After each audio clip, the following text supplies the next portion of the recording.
Chapter 10.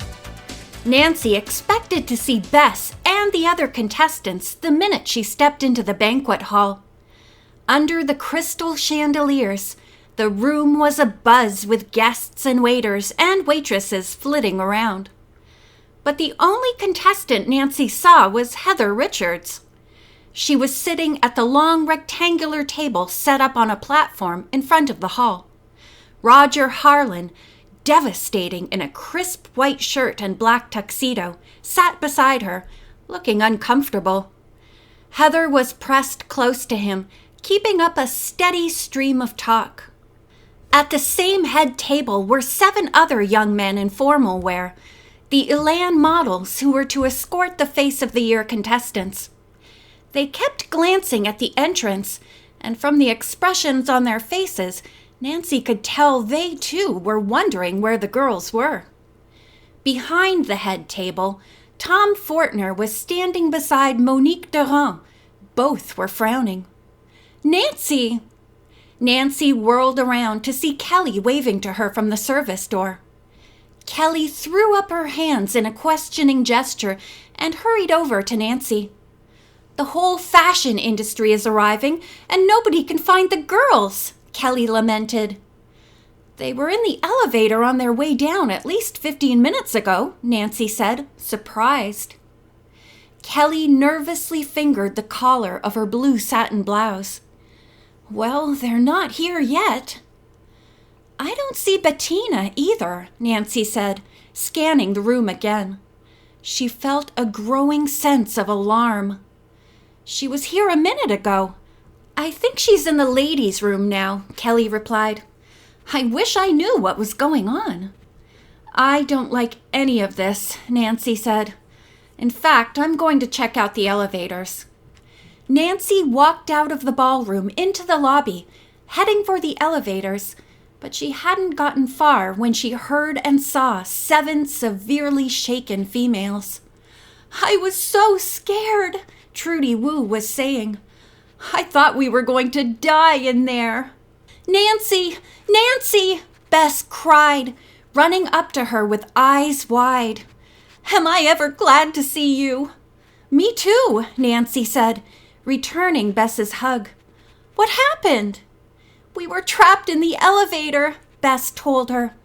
"A couple of seconds after we got in, the lights went out, and then we just sat there." "It felt like hours," Allison added. "How did you get out?" Nancy asked. Bess shrugged. "The elevator just started working again." "Well, we were all worried about you," Nancy told them. "Your escorts are here, and so are the media and people from the fashion industry. They're all waiting inside." The girls hurried toward the banquet hall, with Nancy following. "You made it!" Kelly said as they stepped inside. She nodded to Nancy and grinned. "I saved 2 seats for us at the table up front." Just outside the banquet hall, a hand clutched Nancy's arm. "Nancy, I see Ernest Mullins," Bess whispered excitedly. "He's sitting 2 seats away from Roger Harlan on the left." Ernest had chestnut hair and deep-set eyes. Even from where she stood, Nancy could see the dimple in his chin that Bess said had made him so famous. "Better go inside and meet him, Bess," Nancy said, giving her friend a gentle push. "I'm not going to sit down just yet." Bess turned back to Nancy with a questioning look. "Where are you going? Are you going to investigate something? Need any help?" Nancy let out a little laugh. "Forget it, Bess. Your job is to look beautiful and have a good time tonight." Bess shrugged her shoulders and joined the line of girls as they got ready to make their entrance. Heather had come out to join them. "How about me?" Kelly asked, after the girls had entered the ballroom to oohs and ahs and applause. "Can I help?" "I'd rather you stay here and keep an eye on things," Nancy said. "I don't think I'll be long." Nancy headed for the elevator and got in. Pressing a button, she made her way to the hotel basement. The doors opened on an underground world, the hidden underbelly of the hotel. Here were all the power and supplies needed to keep the guests comfortable. When Nancy stepped out, she saw a man in a green maintenance uniform. "Do you know anything about an elevator breakdown?" she asked. "I sure do," he said, pointing to a huge control board on the other side of the corridor. "It happened right here. I was on my dinner break and somebody pushed this circuit breaker." "Who'd do a thing like that?" Nancy asked. "That's what I'm wondering. We don't usually have people pulling pranks around here." He shrugged his shoulders. "But anybody could have gotten here, just like you did. Tomorrow I get a lock for this board." "Thanks," Nancy told him. "I appreciate your showing me." When Nancy re-entered the banquet hall, Kelly instantly asked, "Find anything out?" Nancy filled her in. While she was at it, she took out the note that had fallen from Tom Fortner's pocket and handed it to Kelly. "I'll miss you tonight," Kelly read out loud. "So whoever wrote this note isn't here. Your new president." "What new president?" "That's what I'd like to know," Nancy said. "By the way," Kelly said, handing Nancy the note, "see the gray-haired man with the red bow tie?" She nodded in the direction of the press, 2 tables away. "That's Earl Banks, the gossip columnist." "Earl Banks? E.B.," Nancy murmured, thinking about what she'd heard in the stairwell. "Right," Kelly said. "That's what they call him. He'd love to get something nasty to write about this contest, you know." "Why?" Nancy asked. E.B. has 2 jobs. He writes his regular column, and he also writes copy for Let's Go, Trina Evans's clothing company, Kelly explained. "Whenever he can hurt Smash, he does." "Wow," Nancy said. "They really play hardball in the fashion business, don't they?" "You got it," Kelly said. E.B. and Bettina had a private chat not too long ago, Nancy began, filling Kelly in on the conversation she'd heard in the stairwell. When the waiter came with their dinners, Nancy's gaze flicked up to the platform. Ernest Mullins was leaning over Maggie, talking to Roger. Bess caught Nancy's eye. She rolled her eyes subtly to the ceiling. "Boring," she mouthed, pointing inconspicuously at Ernest. Nancy smiled and shrugged, and a playful grin came over Bess's face. She shrugged lightly, too, to show that she accepted her fate. She was still going to have fun at the banquet. After dinner, Tom Fortner received an award from the Chamber of Commerce. For bringing the face of the year to Chicago, Tom deserved the thanks of the whole city, the chamber speaker said. Then there was a photo session with the models on a small runway. Everyone could watch the girls and their escorts having their pictures taken. The Smash designers were introduced last, and the ceremonies were over by about 10:30. Nancy and Kelly stepped up onto the runway with a few of the other contestants' friends after the girls and their escorts were done. "A bunch of them are going out to 0 Hour, the music club," Bess said, walking over to Nancy. "They want me to go too." "Sounds like fun, Bess," Nancy commented. "Even if your date isn't the most exciting guy in the world, you'd have a chance to dance and cut loose a little." Bess's face grew serious. "Nancy, I can't think about having fun," she protested. "Not if I'm going to win this contest. I'm meeting Alex Bogorovsky tomorrow morning, remember? I've got to look my best." There was no doubt about it, Nancy thought. Bess wanted to be the face of the year more than anything. Despite the tension surrounding the contest, she was committed to doing her absolute best. That made Nancy proud. It also made her determined. If Bess was going to fight hard to win, Nancy was going to fight just as hard to make sure the contest was fair. "Be it ever so humble, there's no place like my cubicle," Kelly joked as she led Nancy into the small partitioned office that was part of the larger offices of Teen Scene magazine. The reporter had invited Nancy to stop by so they could look at the morning papers together and see what Earl Banks and the other columnists were saying about Face of the Year. "This is definitely the desk of a busy person," Nancy remarked. Papers, pencils, and an open container of spring water were scattered across the top. "All I really need is my computer and a phone," Kelly explained, walking behind the desk, pulling out her chair, and sitting down. "So, any word about Heather?" Nancy asked, sitting in the chair next to Kelly's desk. "Not yet, but I have feelers out." A knock on the cubicle wall interrupted them. "Got your papers, Kelly," said a short man who tossed a pile of newspapers onto Kelly's small desk.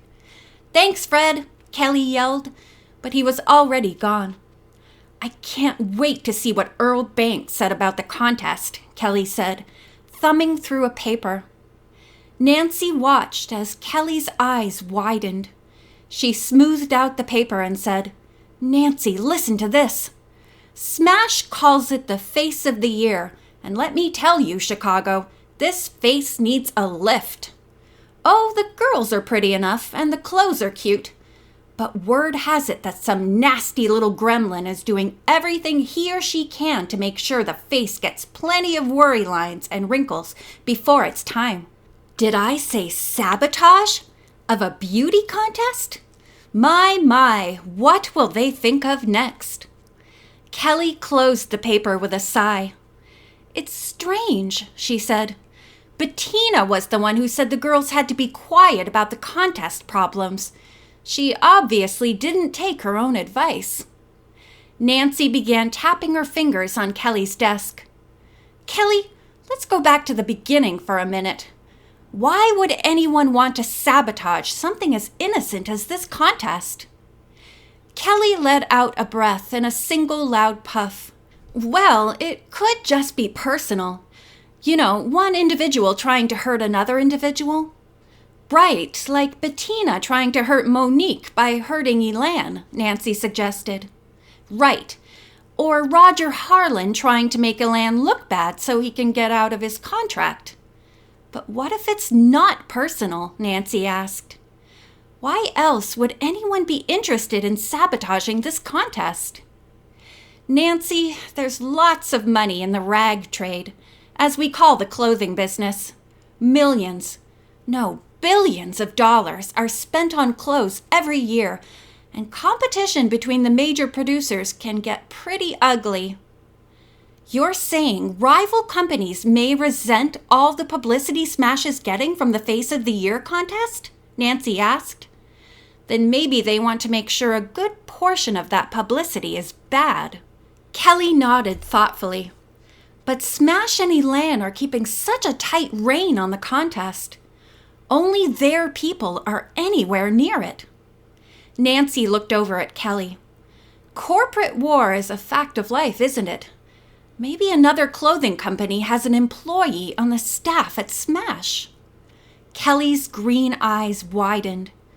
"You may have something there, Nancy."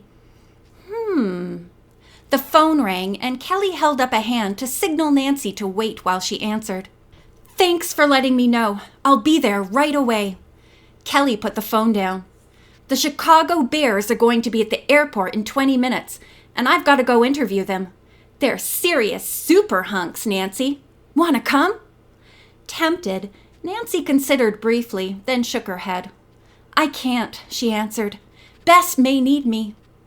"Now that's what I call true friendship," Kelly said with a laugh, as she stood up and grabbed a raincoat from a nearby coat rack. Nancy decided to walk back to the hotel. On the way, she passed a large pharmacy and stopped in to see if they had heavenly pink nail polish. They did. Nancy bought a bottle and smiled as she tucked it into her pocket. Bess would be pleased. But when Nancy got back to the hotel and up to her room, she knew that nail polish wasn't going to help. The moment she stepped up to the door to put her key in, she could hear Bess sobbing inside. "Bess!" Nancy cried, as she opened the door and saw her friend's tear-stained face. Rivulets of teal blue mascara ran down her flushed cheeks, and her eyes were all red and puffy. Bess glanced up for a moment, then buried her face in the pillow she was clutching. "Oh, Nancy, my life is over," she wailed. "What happened?" Nancy asked, going to the bed and sitting down beside her.